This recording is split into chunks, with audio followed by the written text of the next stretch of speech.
I, 33 female, have 2 children, tween male and female, with my ex, Liam, 35 male. 2 years ago, he turned our world upside down by revealing his affair in the messiest way possible, more on that in a second, and declaring he wanted to get married to his affair partner, Jean, 37 female. This led to me filing for divorce. My children learned of the affair before me.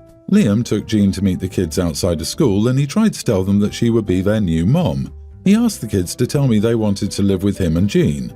That morning, the kids left a home they thought was happy and safe with their mom and dad, and by the time school was out, Dad showed up with a strange lady and admitted he'd been cheating, even if indirectly, and they were getting a new family.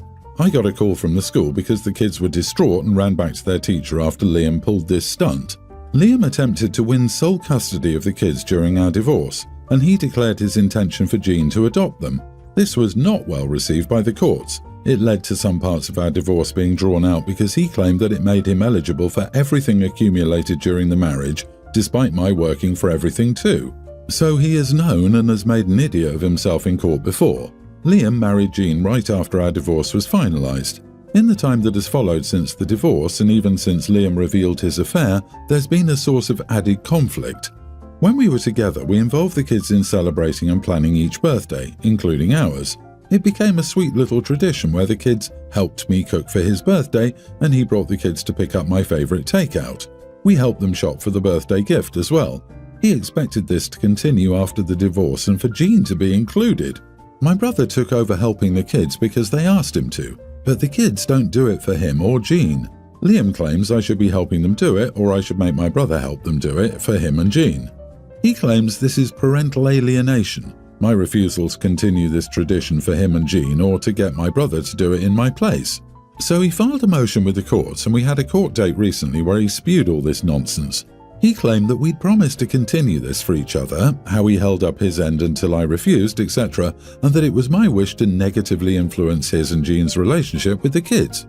I let him do his ranting and raving. Then I showed documented proof that he was lying, texts and emails exchanged about this very topic. Jean was also part of these rantings. They were angry, and so was my former mother-in-law after the judge dismissed the allegations, and both were scolded for foolishness. Former mother-in-law said I could have cut everyone's time down and saved their humiliation by just showing the damn messages earlier. To quote her, "Am I the idiot for letting my ex and his wife make fools out of themselves in court?" Not the idiot. I would have thought a judge would have had to listen to the appellant's full claim, and I can't imagine the judge would have looked too kindly on you interrupting. Former mother-in-law could have cut down everyone's time by raising her son to be honest, but hey, nothing can be done about that now. Yeah, in other words, what a laughably stupid, insensitive, entitled pair of cruel fools. I do wonder though, if your ex wants the kids to help prepare for his and Jean's birthdays, why doesn't Jean help them with this, and he helps them with hers? Because expecting you or your brother to do this is just LOL. He expects it from me and my brother because the kids' relationship with him has suffered since the big reveal, and they do not like Jean at all. So anything they do with them was not as willing, and they don't want to do the celebration. Hence, he tried to rope me in so they would be more willing, which honestly, I don't think they would be. It's almost as if your kids have their own thoughts and feelings. How could he have possibly planned such an unprecedented thing? Let him bluster from the cavernous empty space where his ability to see reality should reside. His absurd and asinine arguments before the court will only further help you and your kids escape that environment. Right? Those poor kids. "Hi kids, this is your new mommy. Have a good day at school." What an idiot. OP, you handled it beautifully. Continue exactly the way you have. Your mother-in-law is only angry at herself because she just realized that her son is a moron and that you will do absolutely nothing to hide that for him. I, 28 male, am or was in a relationship with a woman, 28, and we had a child who's now a preschooler together, or so I thought. I realized recently that the child had brown eyes and we both have blue eyes. Don't know why it crossed my mind now, but it did, and it prompted me to do a paternity test for the boy. Well, the first one came back negative. I did have another one just to be sure, and the other was negative. I was devastated, but I kept it to myself for 2 weeks. But to me, the trauma of this discovery changed things. The feelings for my ex-girlfriend turned to hatred, and I don't know why, but towards the child, it's like I've gone numb, and I've resented any time I've had to spend with the child. I know the child's not at fault and I wish him no harm, but this realization changed something fundamental with my emotions. I've thought long and hard about this situation and realized I don't want to do it. I did not consent to raising another man's child. I don't want to spend years feeling like crap raising someone else's child. So 3 days ago I confronted her. She broke down and so did I, and she admitted she had a fling on her girl's vacation, but she didn't know I wasn't the father. She understood I wanted to break up with her, but when I told her I would seek to revoke paternity and break off contact with the child, she got mad. She said that I had a responsibility for the boy, that he loved me and that I should still be his father.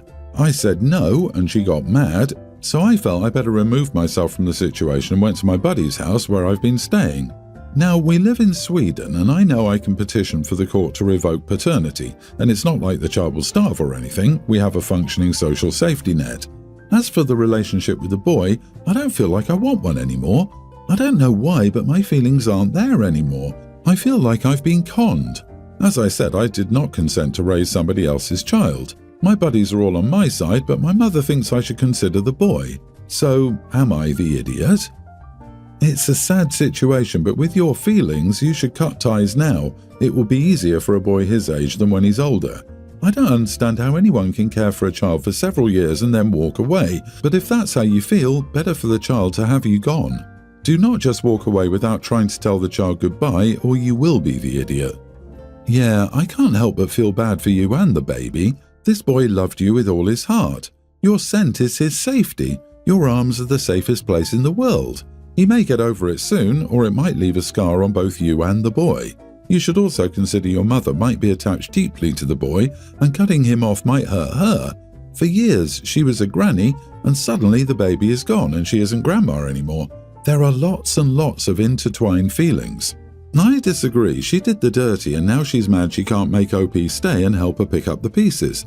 None of it is your fault, dude. She's the idiot big time.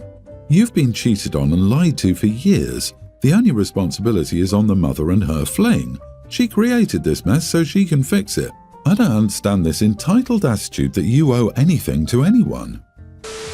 My 32 female little brother Owen, 28, and his fiancée Ellie, 25 female, are not speaking to me and are on the verge of uninviting me to their upcoming wedding in August. This happened all the way back in December, but Ellie still holds a grudge and has brainwashed Owen from talking to me and other members of our family. He's also become super distant since their relationship began. It was about 9:30 p.m. on Christmas. My nephews were crying and unruly, my mum was getting flustered with the endless cooking, people were getting intoxicated and being loud, and my husband was extremely intoxicated and getting on my last nerve with his attitude and jealousy. I was just at my wit's end. Ellie comes over to our table with a dessert plate in her hands. Obviously, seeing that, I'm flustered. Don't ask me, "Hey Natalie, I can see you're stressed, do you need anything?" All she did the whole day was cook an appetizer, set a few plates and care for my brother who drank too much. Meanwhile, I've been cooking, cleaning and setting up with my mother since morning. My brother is always late and she doesn't encourage him to speed up or anything. She eats the dessert I spend so much time cooking and doesn't say, "Nah, these pastries are amazing." So I said, "Hey, it must be easy being a guest 3 years into knowing our family." Immediately, my brother came in intoxicated, trying to tell me off. I explained why I was upset at her for being unhelpful. Ellie rudely said, "What are you talking about? I can't enjoy a holiday?" Then I told her, "You can enjoy it, but at least act like a member." She walked away from me and I snapped and said, "You know what? From what Owen told me, I bet this was much better than holidays with your family. You should go back to the trailer park next year and you can lay around whenever." She doesn't actually live in a trailer. If she did, I feel like that would be rude. I just said that because I had a rough night and she rubbed me the wrong way. I implied that she was trashy just because of her upbringing. She spent every holiday with us, as her family is a complete mess and she hasn't spoken to them in years. She's like the third generation to grow up without a father. The woman who raised her is living off social security and poverty in old age, and just a lot more. I must have hit a sore spot. My brother had a long conversation with me the next day. I haven't really spoken to them. I tried to apologize, but I just don't know what else I can do to make this right. So your husband wasn't helping because he was too busy getting intoxicated, and your brother also wasn't helping as he was too busy getting intoxicated, but you decided to take it out on only Ellie? There was no need to bring her family into it, so yeah, you are the idiot. I love the comment that her brother is always late and the sister-in-law does nothing to speed him up. He's a grown damn man. How is it her fault her husband takes his sweet time getting ready? It was clear that sister-in-law was the scapegoat in all of this. OP doesn't hold any of the men in her life accountable for anything. Sister-in-law did the mature thing and walked away from OP's tirade, and OP still felt the need to scream out insults. Why do only the women in your family do any work? Why aren't you upset at the men who didn't pull their weight? Why should Ellie do more or give you more credit than your husband and brother? If you're bitter that you aren't getting support, did you ask the men for any assistance? Or sit and seethe and get passive-aggressive and then act like Ellie was the one with no manners rather than yourself? Doesn't sound like your mother raised you with any manners, so you are in no position to cast aspersions on other people. I have 2 sons, Robbie, teen, and Cameron, pre-tween. Robbie had an awards banquet for his team. The entire family went. Every year they have a raffle with various prizes. I bought both of my sons a roll of tickets each and told them to put in for whatever. Cameron really wanted a Lego kit and a remote control car, so he put in basically all his tickets for those. There was another boy there, probably a little younger than Cameron, who was running around and saying he would win the remote control car. Everyone would just smile and say, "We'll see." It's time for the raffle. Cameron won the Lego kit. A few draws later, and he also wins the remote control car. When the other little boy's parents explained to their son he didn't win, he broke down in a huge tantrum where he was screaming and crying. His dad had to carry him out because he was causing a disturbance. We were sitting with 2 other families at our table, and one told Cameron he should give the car to the little boy. Cameron said no. They looked at me for backup and I said it's his choice. I changed the subject. The little boy did return. He came by our table a couple of times but didn't say anything. He just stared at the car, which I felt was fine. Later, a friend said a few others felt Cameron should have given the little boy the car as he'd already won something. I said this is just how raffles work, and it's a good lesson for kids. There are times my sons haven't won anything from raffles or similar events. They learned young it's all up to luck. Keep in mind that I never heard from this child's parents. I know the mom in passing, as our older sons have hung out a couple of times, but not that well. My husband wonders if we should have just encouraged Cameron to give it away. Am I the idiot for saying no? Not the idiot. A child having a tantrum about something not going their way is not your problem to solve.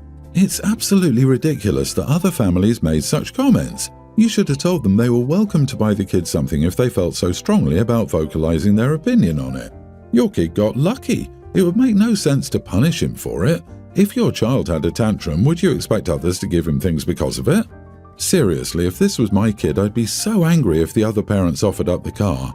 Like, kids have tantrums, Lord knows mine does, but I don't give in to them. The most irritating thing as a parent is when you're holding a boundary and some idiot busybody tries to give the kid the thing anyway.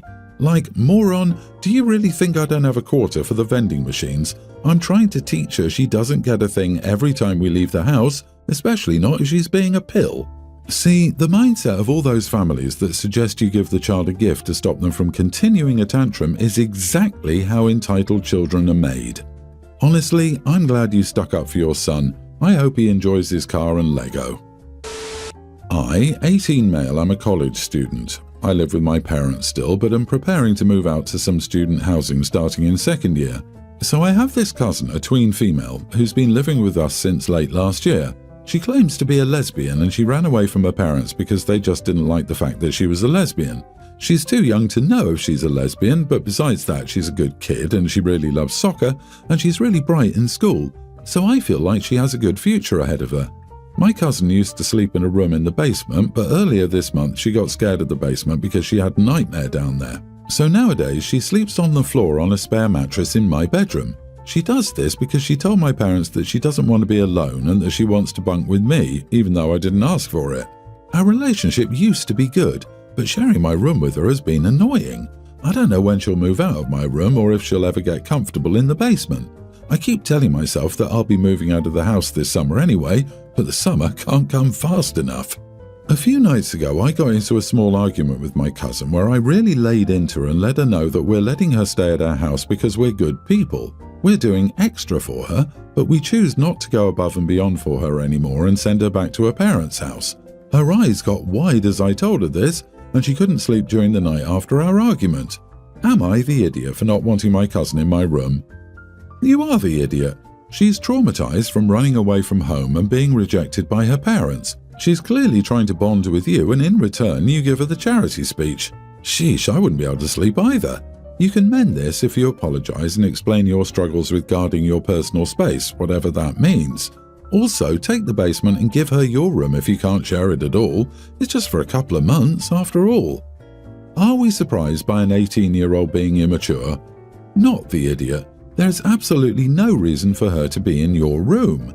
Ask your parents for help in enforcing this boundary. A teenage girl should not be sleeping in a grown-up male's room, especially if it wasn't cleared up with you prior to happening. Enough is enough. She needs to go back to sleeping separately or moving in with your parents. They allowed her to stay. They need to support her. It's not your job. Plus, it's very uncomfortable for you, as I can imagine. I think everyone's the idiot here. Your parents are idiots for letting a tween move into your room, and you're an idiot for suggesting she might get sent back to her awful parents. Your parents need to step up and handle this situation ASAP. A tween isn't too young to know if they like boys or girls. That's ridiculous. Some parents in this world do some very crappy things to their children if they're not straight. You are being very manipulative and immature in handling this. Normally, CPS wouldn't let you two be in the same room. You need to talk to your parents about your concerns about stuff, and they need to figure out how best to help her. Get the actual adults involved, because you're just making things so much worse with your approach.